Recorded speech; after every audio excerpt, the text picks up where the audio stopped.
If listening to this story sets you on a path to building a superluminal hyperdrive, you should know that you're going to need a microchip to process a 16-bit instruction set. Luckily, they're cheap and easy to obtain. However, when the invasion took place back in 1996, it was a bit more tricky to get your hands on one. Chapter 2. Kevin stood up and walked towards the window. "We need to build a spaceship."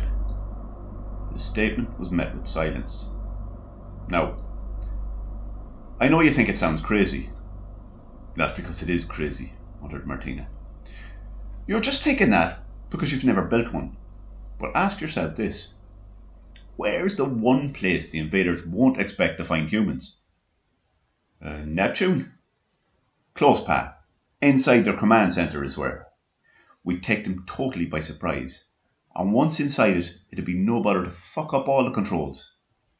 Kevin began pacing back and forth as he talked.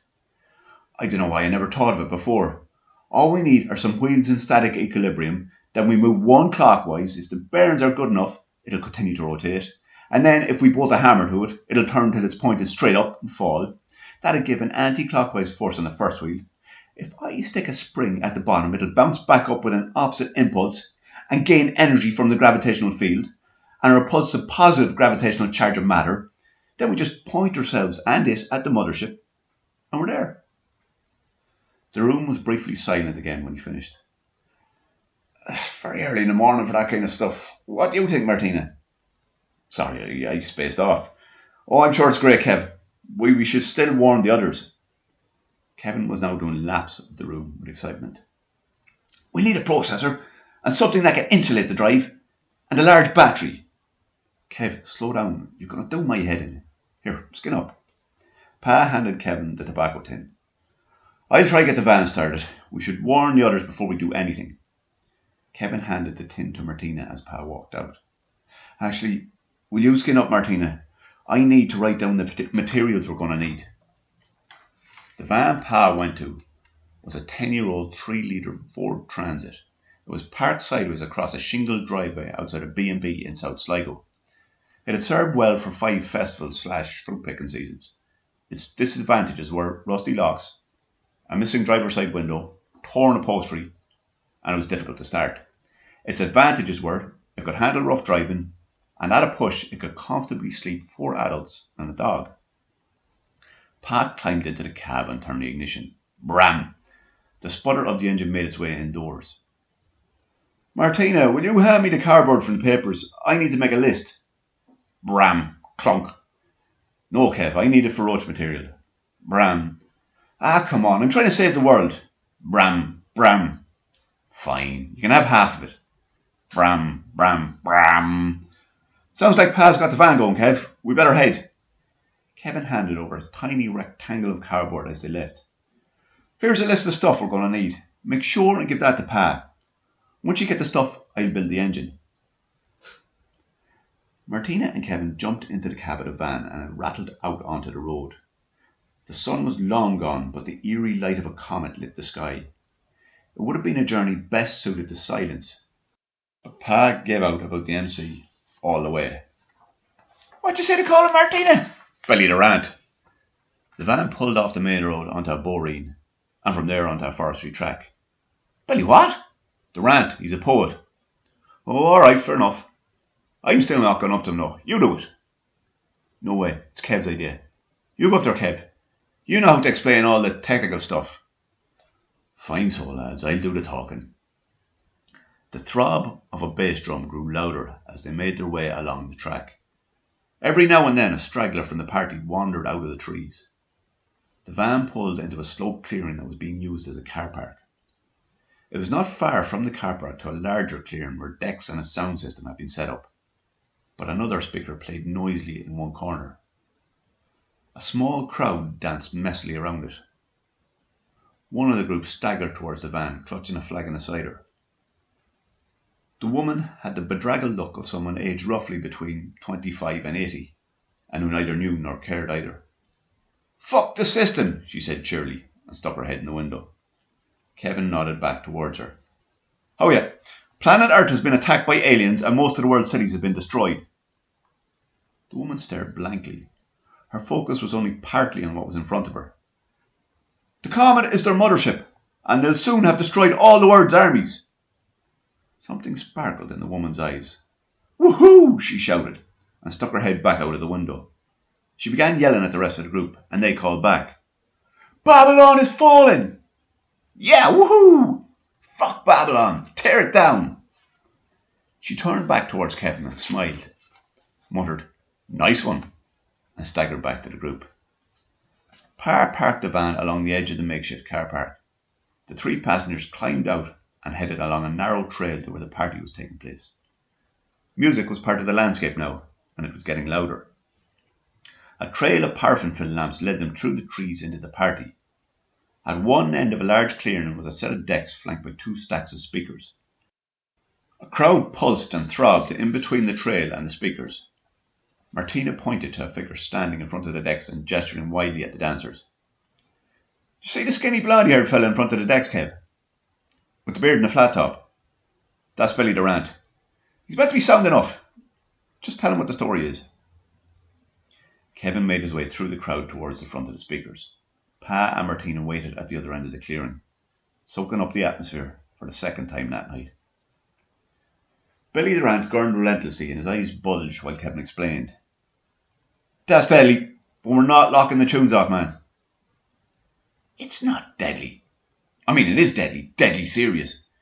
Can you at least give me the mic so I can warn the crowd?" Billy handed Kevin a microphone. "Work away, man, but to the beat, yeah?"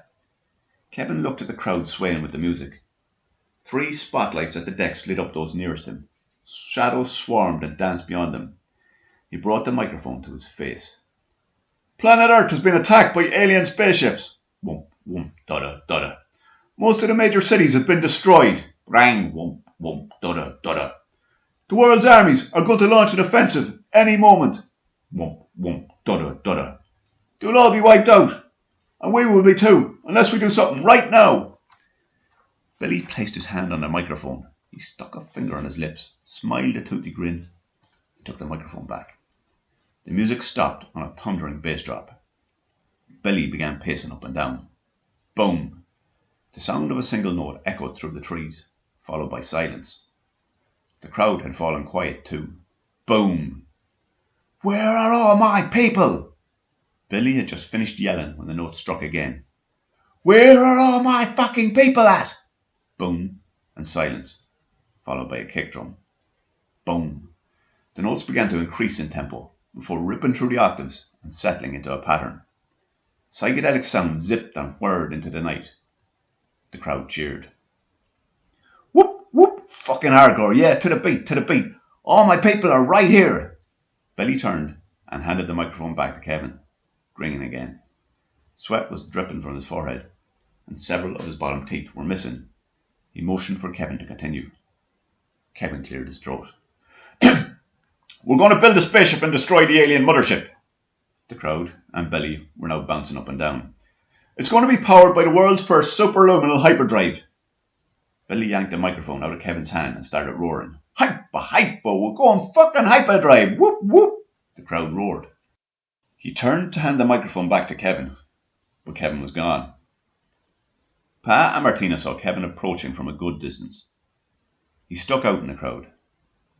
His face was like thunder. "You're right, Pa, that fella's a dipstick." "Told you." "So what now?" asked Martina. "We're just going to have to save the world by ourselves. You and Pa can go and fetch the materials. I'll make a take-off strip below the car park." Martina, Pa and Kevin followed the trail back to the makeshift car park. Martina and Pa climbed into the cab of the van and Pa began the process of starting it. Kevin paced over to the opposite edge of the clearing, looking at the gaps between the trees. "What you up to?" came a voice from behind him. Its owner was dressed in a leather jacket and jeans and had a full head of dreadlocks, and was unsteady on his feet. Kevin picked up a stick and tried using it to measure the distance between tree branches. "Measuring a takeoff pad for a spaceship." "Oh yeah, done that plenty of times myself. Not too bad here. You have it pretty easy. I had to make one once on the side of a mountain in a full force gale. And I tell you, there was no lights from party to help me." "Why don't you make it on the other side of the hill?" Kevin didn't reply. The other clearing is closer to the moon, but you probably didn't know that. Have you got any tobacco? Here, snapped Kevin. He reached into one of his pockets and fired a pouch onto the ground. The owner of the voice began rolling a cigarette and stepped closer to Kevin as he did. It was clear he wanted to involve himself in the activity. Bram! Pa was struggling with the ignition. First time to make a launch trip, huh? Can be a hard thing to get right. I was like you when I started too. I learned pretty quickly though. Ended up building them all over the world. Don't mind the boss, but I could clear a take-off strip in my sleep at this stage. Have you any more papers? Kevin handed over a cigarette paper. Fuck's sake, he muttered. Bram, Bram. The van sounded louder, but was still not moving. What's your name? Kevin. Mine's Paul, but people call me Terry. Paul turned and shouted behind him. Here, Tony, there's a fella here making a take-off pad for a spaceship. A voice replied from the shadows. Oh yeah, made plenty of them over the years. Pretty easy to do it here though. Not like some of the ones I've had to make. Bram, clunk.